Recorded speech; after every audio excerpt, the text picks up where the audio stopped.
இந்தூரில் குடிநீர் குழாய்களில் கழிவுநீர் கலந்ததால் பலர் உயிரிழந்த விவகாரம் மனிதரால் உருவாக்கப்பட்ட பேரழிவு என தண்ணீர் மனிதர் ராஜேந்திர சிங் குற்றம் சாட்டியுள்ளார். பாஜகவின் ஊழல் முழு அமைப்பையும் அழித்து விட்டதாகவும் அவர் விமர்சித்துள்ளார்.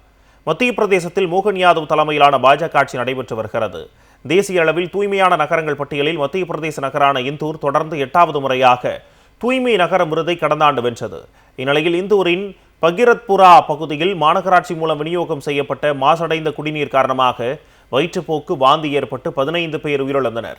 இதனால் மாநகராட்சி விநியோகிக்கும் தண்ணீரை குடிக்க அச்சப்படும் மக்கள் காசு கொடுத்து தண்ணீரை வாங்கும் நிலைக்கு தள்ளப்பட்டுள்ளனர்.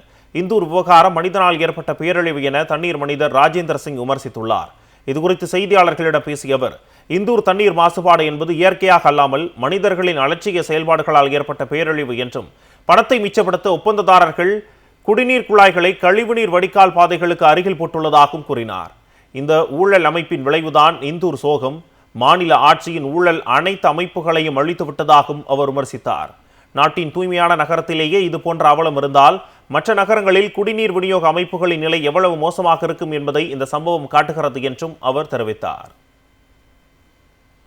இதனிடையே மத்திய பிரதேச மாநிலத்தின் போபால் மற்றும் இந்தூர் மாநகராட்சி பகுதிகளில் கடந்த 5 ஆண்டுகளில் 5,45,000 பேருக்கு நீர் மூலம் பரவும் நோய்கள் பதிவாகியுள்ளதாக தகவல் வெளியாகியுள்ளன. இந்தூரில் அசுத்தமான குடிநீர் காரணமாக 15 பேர் உயிரிழந்த சோகம் ஏற்படுவதற்கு பல ஆண்டுகளுக்கு முன்பே அசுத்தமான குடிநீர் மத்திய பிரதேசத்தில் ஒரு தீவிரமான பொது சுகாதார அபாயத்தை ஏற்படுத்துகிறது என்று இந்திய தலைமை தணிக்கை அதிகாரி எச்சரித்திருந்தும் தற்போது அம்பலமாகியுள்ளது.